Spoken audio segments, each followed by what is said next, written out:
बारामती तालुक्यातील माळेगाव सहकारी साखर कारखान्याच्या निवडणुकीसाठी मतदान होतंय। स्वतः उपमुख्यमंत्री अजित पवार यांनी निवडणुकीत सहभाग घेतल्यामुळे संपूर्ण राज्याचं या निवडणुकीकडे लक्ष लागलंय। अजित पवारांच्या विरोधात भाजपच्या चंद्रराव तावरे आणि रंजन कुमार तावरे यांनी सहकार बचाव पॅनल उभा केलाय। तर शरद पवारांच्या पक्षाकडून बळीराजा सहकार बचाव पॅनलच्या माध्यमातून 20 उमेदवार उभे करण्यात आले। 21 जागांसाठी 90 उमेदवार रिंगणात आहेत आणि माळेगाव कार्यक्षेत्रातील 37 गावातील 19,700 मतदार मतदानाचा हक्क बजावणार आहेत। निळकंठेश्वर सहकार बचाव, बळीराजा आणि कष्टकरी शेतकरी पॅनलमध्ये चौरंगी लढत होते आणि सर्वांकडून विजयाचा दावा केला जातोय आणि त्यामुळे या निवडणुकीत कोण बाजी मारणार याकडे सगळ्यांचं लक्ष लागलंय।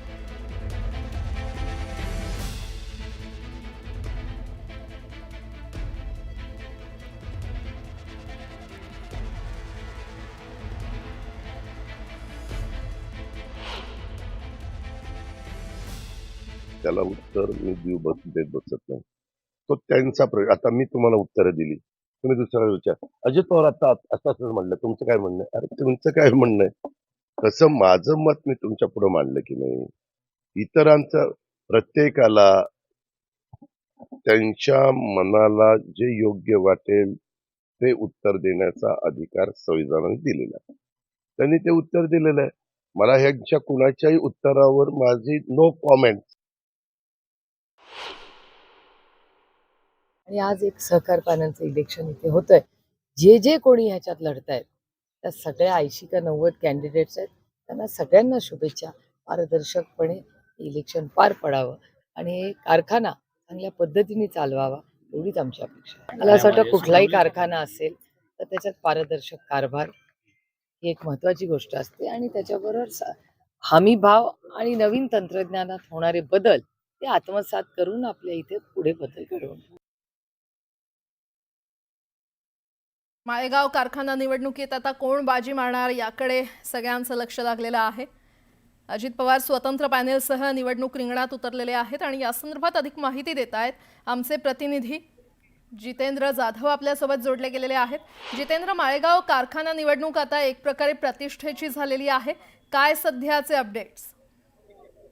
प्राजक्ता, अगदी खरं आपण बघितलं की गेली 5 ते 6 दिवस उपमुख्यमंत्री अजित पवार हे बारामतीमध्ये तळ ठोकून होते आणि त्यांच्या विरोधात जे भाजपाचे चंद्रराव तावरे असतील, रंजन तावरे असतील यांनी एक आपले सहकार बचाव पॅनल तयार केलेलं आहे। तर शरद पवार गटाच्या वतीने तिसरं पॅनल तयार करण्यात आलंय, ती बळीराजा सहकार बचाव, आणि नंतर चौथं एक पॅनल उभं झालेलं आहे, ती कष्टकरी शेतकऱ्यांच्या वतीने। आपण बघितलंय की आता खरी फाईट म्हणजे शरद पवार गटांच्या विरुद्ध अजितदादांची होती का भाजपचे चंद्रराव तावरे आणि रंजन कुमार तावरे यांच्यामध्ये होते, हे आपल्याला येणाऱ्या 24 तारखेच्या मतपेट्यामधून कळणार आहे।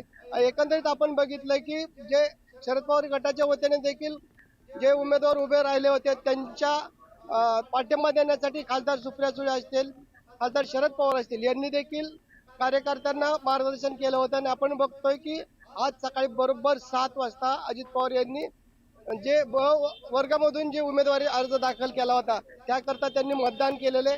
एकंदरीत तालुक्यामध्ये 37 गावं आणि 67 मतदान केंद्र उभारण्यात आलेले आहे।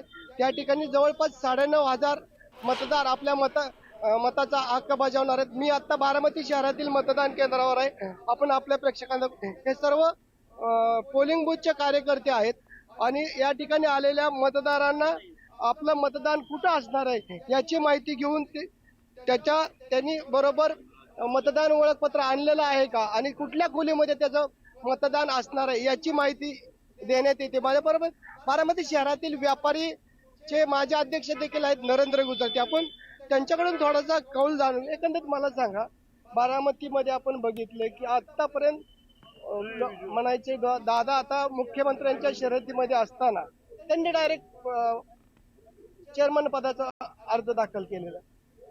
त्यात काय अडचण नाहीये, कारण का शेवटी हा जो कारखाना आहे, या कारखान्याचा जो मतदार जो आहे ना तो मूळ बारामती शहरातला या तालुक्यातलाच मतदार आहे फुल। आणि बारामती तालुक्यातला मतदार या कारखान्यात असतो, तो कारखाना नेत्यांच्या ताकद असला तर इतर संस्थेवर त्याचं आपल्याला पुढच्या सोपं जातं ह्या दूरदृष्टीने। आणि हा कारखाना चांगल्या पद्धतीने चालावा, चांगले एक पहिल्या 5 नंबरमध्ये हा कारखाना येईल अशा प्रकारचे आदरणीय दादांच्या मनात आहे. शेवटी दादा ज्या संस्थेचे दादा अध्यक्ष झालेत त्या संस्थेची फार मोठ्या प्रमाणात त्या बारामती भरभराट झालेली आहे. अशी कुठली संस्था अशी नाही की दादा चेअरमन झालेत आणि ती संस्था डबघायला गेली. प्राजक्ता, आपण आपल्या प्रेक्षकांना सांगू, कारण बारामतीमध्ये जी भाजपचं पॅनल आहे, चंद्रा तावरे आणि रंजन कुमार तावरे यांनी पवार यांच्यावर आरोप केलेला आहे की हे सहकार मोडीत काढण्यासाठी त्यांनी पॅनल उभा केलेला आहे. परंतु राज्यामध्ये आपण हे बघितलंय की माळेगाव कारखाना असा आहे की 3636 रुपये उच्चांकी भाव देणारा कारखाना आहे आणि आतापर्यंत या माळेगाव कारखाने ऊस उत्पादक सभासदांना 3332 रुपये अदा केलेले आहेत. अजून फायनल जी पेमेंट आहे त्याचा निर्णय अजून व्हायचा बाकी आहे. बरं. परंतु आतापर्यंत सभासदांना या माळेगाव कारखान्याने 3332 रुपये दिलेले आहेत. आता येणाऱ्या 24 तारखेला या माळेगाव कारखान्याला कुणाच्या खांद्यावर गुलाल पडणार आणि कुठला पॅनल विजय होणार हे आपल्याला पाहावं लागणार आहे. निश्चितच. प्राजक्ता. जितेंद्र, धन्यवाद या संपूर्ण माहितीसाठी.